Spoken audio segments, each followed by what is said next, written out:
तर खरातनं पतसंस्थांमध्ये खातं उघडून केलेल्या घोटाळा प्रकरणामध्ये रुपाली चाकणकरांची बहीण प्रतिभा चाकणकरांची आज तब्बल 8.5 तास चौकशी करण्यात आली।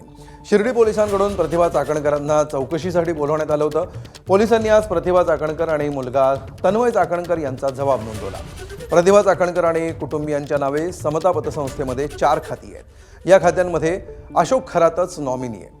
या खात्यांवरून 2 कोटी 40 लाखांचा व्यवहार झाल्याची माहिती मिळाली आहे। त्यामुळे शिर्डी पोलीस या प्रकरणामध्ये तपास करत आहेत।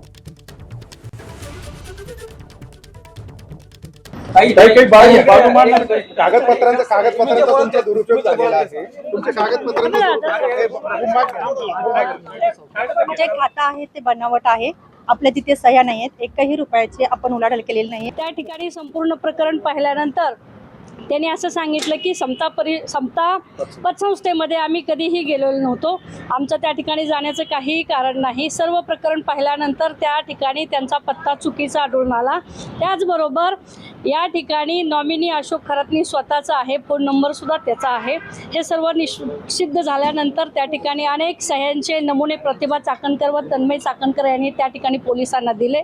सदरील टायपिंगसाठी या ठिकाणी बराच वेळ लागला आणि हे सर्व खात्रीजमा झाल्यानंतर ते आता बाहेर पडलेले आहेत। पोलिसांना त्या वेळोवेळी सहकार्य करतील आणि तपासामध्ये मदत करतील।